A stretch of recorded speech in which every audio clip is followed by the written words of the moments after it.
Thank you, first of all, for inviting me to come over here. It's great pleasure, my first time in Sweden, so I couldn't skip this opportunity to be here.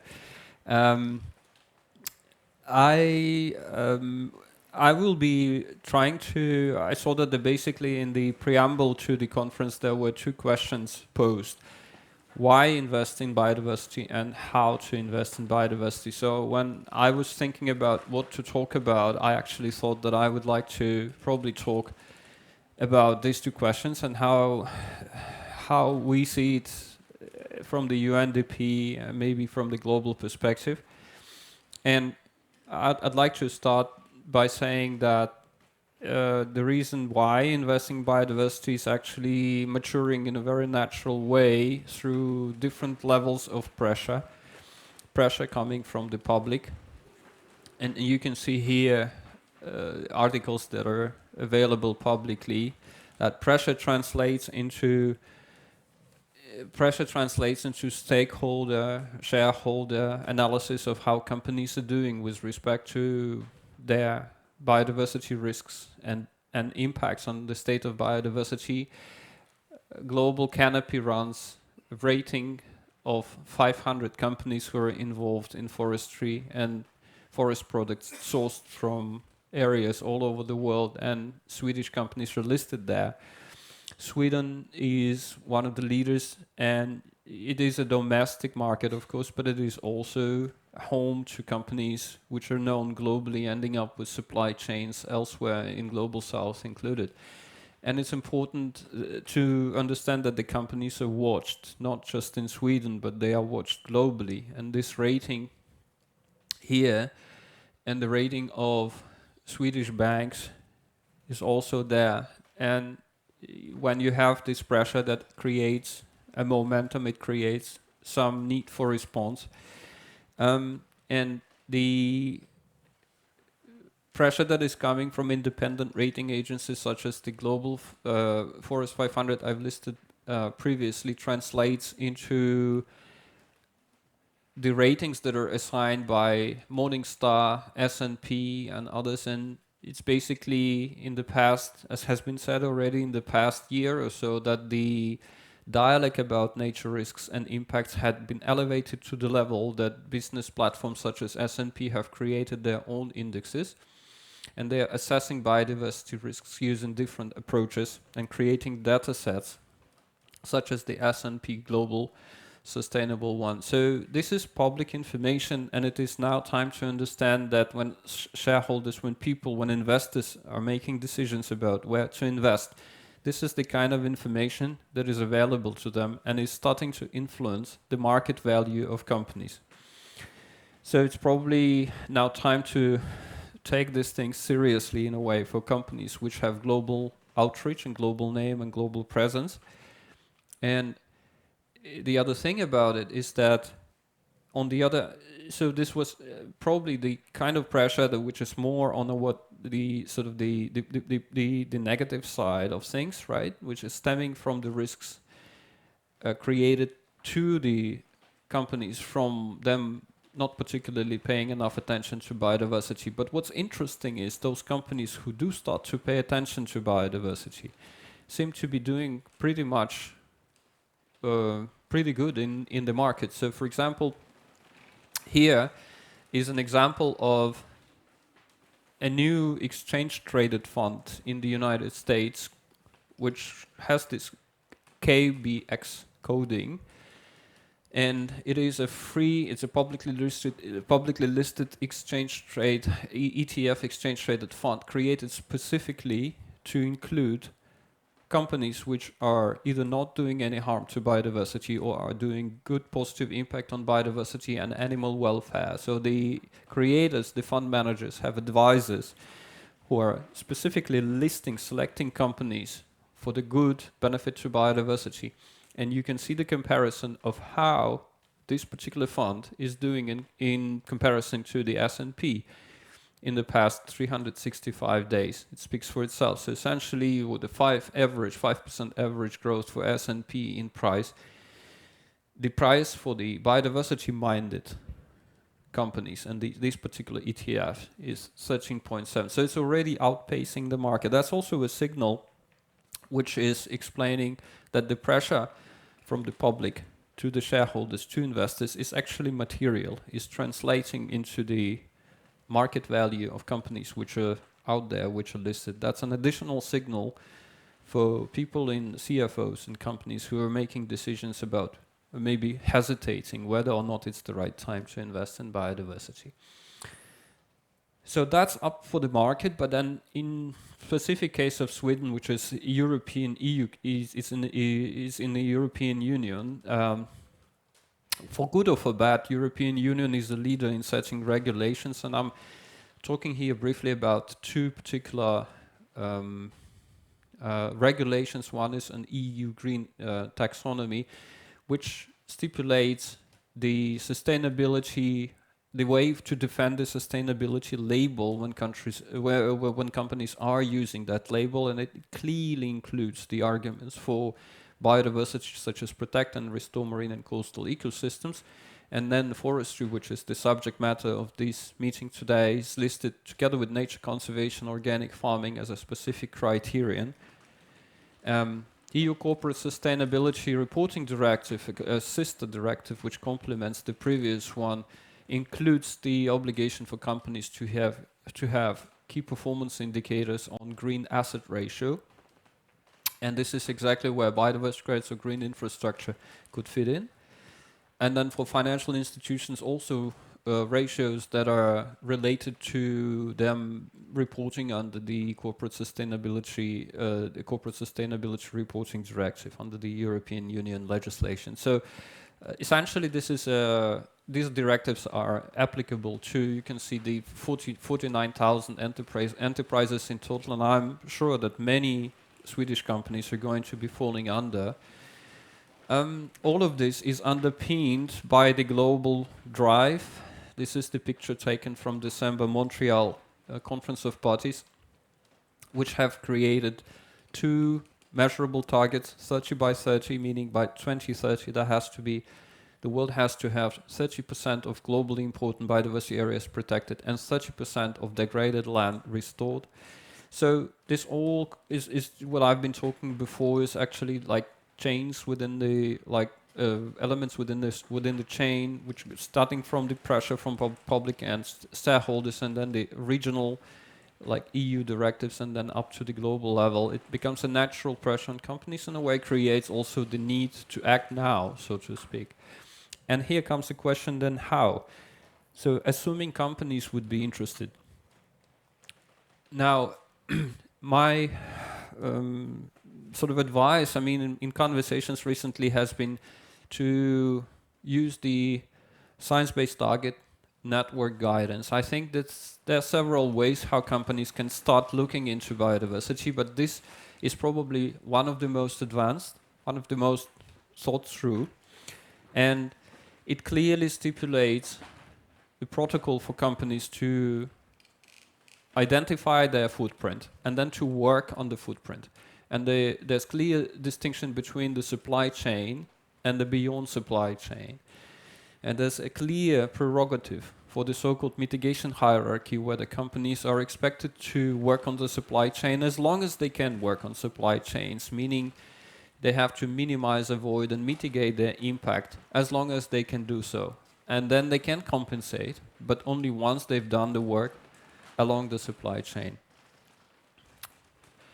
There will be a discussion, and this meeting today is about biodiversity credits as one of the instruments. So it does belong to the how menu, one of the instruments to work on outside the supply chains, I would say, is through the biodiversity credit. And so biodiversity credits is a concept that had been in discussions for the past year. In particular, I mean, there has been always the concept of, for some years, there have been the concept of biodiversity offsets, and there's a big question about the difference between the credits and offsets. The idea is that biodiversity credits are not particularly assigned to any specific jurisdiction, and they are not used in order to trade for to trade for the impact, negative impact that is done elsewhere. So it's not a permitting, it's not quid pro quo, it's not based on ecological equivalence. It's an instrument which is allowed by the science-based target network under the compensation mechanism, where a company has done all it could on the supply chain, but there's still an impact, and that impact is difficult to trace to particular commodity, or that impact is just not commodity-wise at all. So, for example, companies which are in IT or in communications, they don't have a very clear supply chain, so to speak, in the first place. So for them, biodiversity crediting would be one of the possible mechanisms of how to go about compensating for the ecological footprint that they have identified. Because of the controversies connected to biodiversity credits, and just this example of the differentiation between the offsetting and crediting, it's just one of them. There are many other aspects which relate to additionality, which relate to the engagement of indigenous communities, which relate to the role of technology in distributing, in the implementation of biodiversity credits through, for example, through the distributed ledger technology.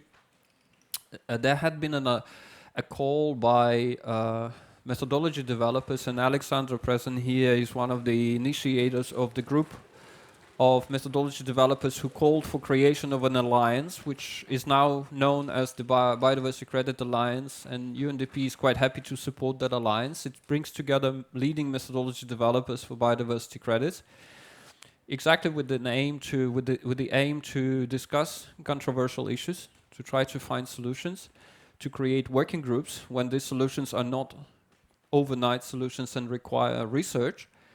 And because this is a topic of interest, I guess, a few slides I'm going to spend just to explain what BCA is and what it aims to do. So it's actually trying to define the credit and create a categorization taxonomy for biodiversity credits.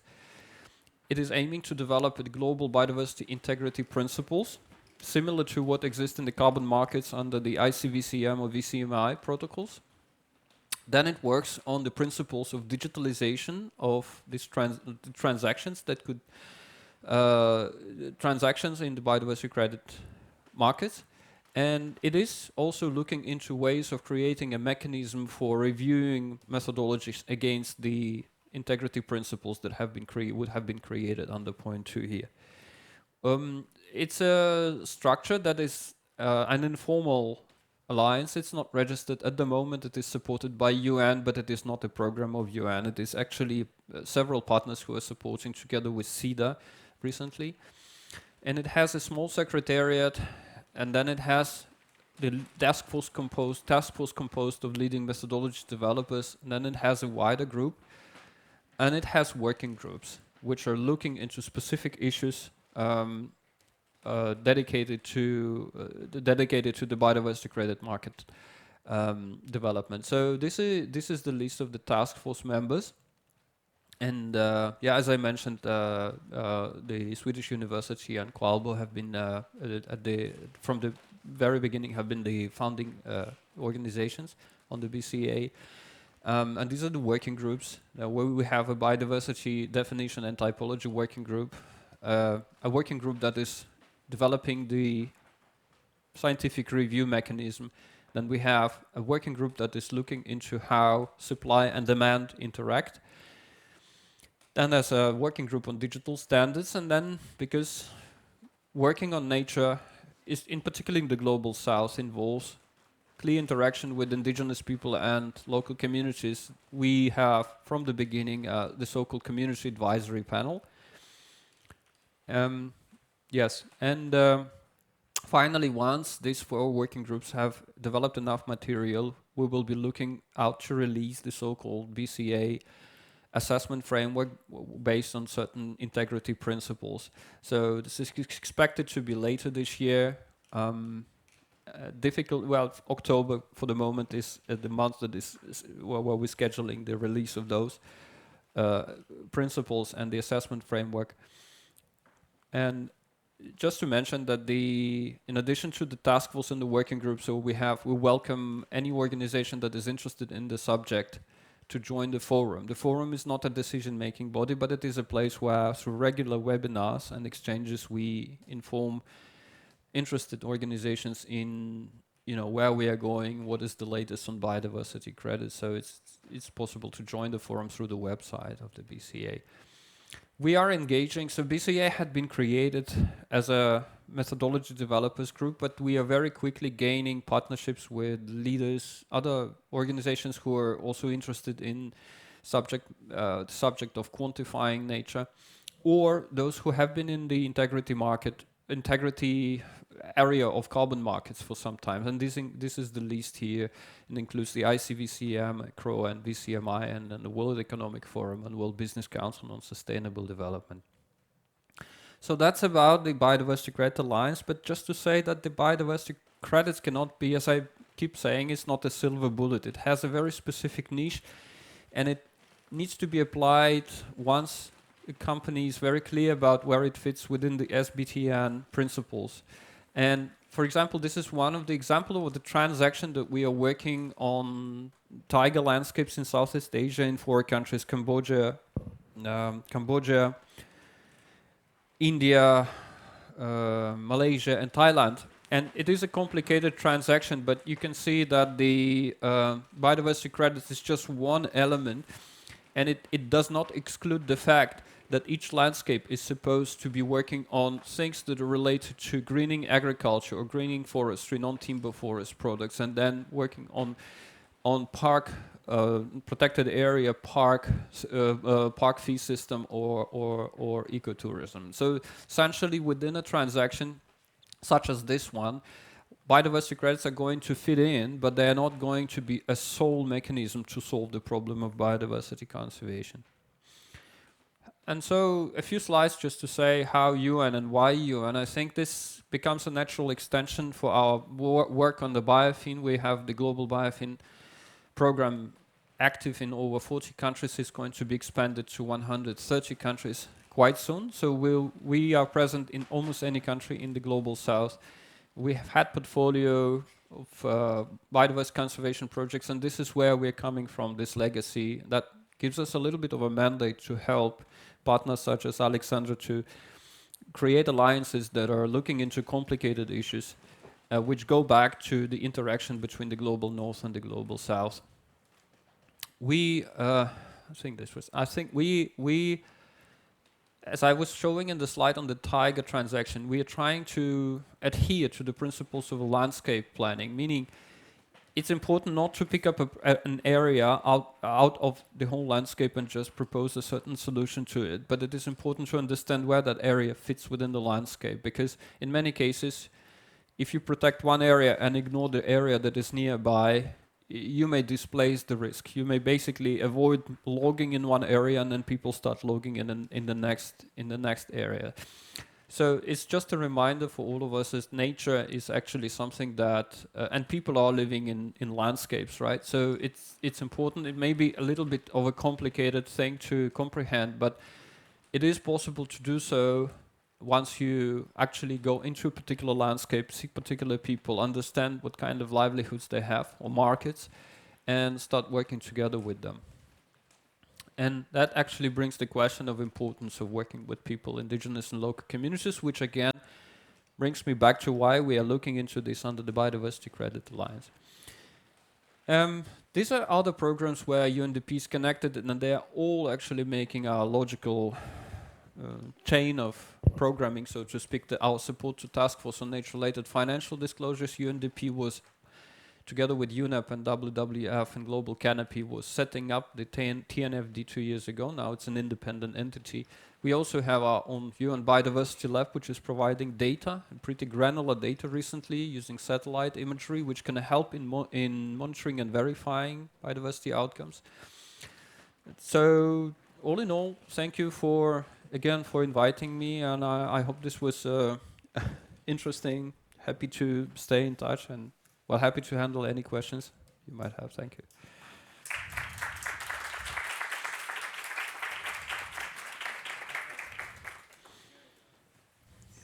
Now you have turned me on. Okay. Well, thank you very much for. I think it was a great presentation, really interesting. And if someone here in the audience have it, I think you should stay here because they might have some questions. You never know. Even we are in the north of Sweden, some people still talk.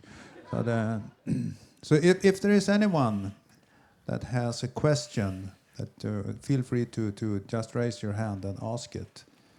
So if while you are thinking. They are a little bit of slow starters up here, you know. That I thought that it was.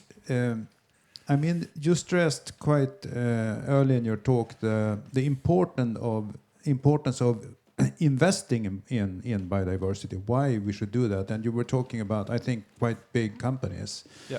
But I suppose it will spread down into even smaller and medium-sized companies in the future. But when we are now in Sweden, where we have quite a well-structured ownership, we have lots of private landowners, we have hundreds of thousands of private landowners, and we have strong property rights. And you said, or you indicate at least, that the best land managers are probably the people that are living on the land, which is, I think most of us agree upon. But how do you suggest that the Swedish landowners in this perspective should start to act? Because if there seems to be a demand for projects and investment to be done in already existing, but who is going to be supporting it with the supply? Yeah. You have to. I think well, for me it's always difficult to answer questions for specific countries, and in particular Sweden, because we are not programming projects. But I think the general model of how things work is that there's a triangle of people, as you mentioned, people who are landowners, or they have the rights to manage the land. That's on the one hand. It's important in the market to have people who are interested. So the interest or demand is critical, right? And then it is indeed the question, okay, how do you make the transaction happen? So for that, it's critical to have and acknowledge the role of people who develop methodologies who are able to bridge the demand and the supply side. So things wouldn't happen. In nature is a very complicated area to work with. So it's not easily reducible to one particular metric like it is. Even in carbon it is complicated, but in carbon you have one metric. So essentially it stipulates things in a certain streamlined way. But in nature, you do rely on professionals who need to be out there to understand what is happening what is happening on the ground, what kind of ecosystems you're dealing with, what kind of livelihoods you're dealing with on the one hand, but also understand what are the interests of the buyer, why there is a demand, and then be able to use this particular methodology to bridge between the two. And I think every country is going to have specific methodology providers, so you can call them mediators, but I think this is important to recognize that triggering a market in an uncertain way, in a novel way, is impossible without basically having professionals to really mediate this movement. So that's to me is how this is going to develop. Yeah. Okay, thank you. I think it's really inspiring. I mean, now it seems to me it's really clear that things are changing. And as Jan said from the beginning, we have just to take care of the opportunities here and see whether we have this capacity to start to think in new ways. Yeah. So I think I just thank you for your interesting talk. And we will I will introduce the next speaker if I found this correct. Oh, sorry. Now I remember. You have to excuse me. I will come down to you because Maria, of course, she was doing some strange things in the back over there. So I thought, she looks like she's flying or something, but she tried to to give me a signal that I actually have a gift for you. It's a local handicraft, and this is one of the most common forest birds we have here up in Sweden and in north. So keep that as a memory. Thank you.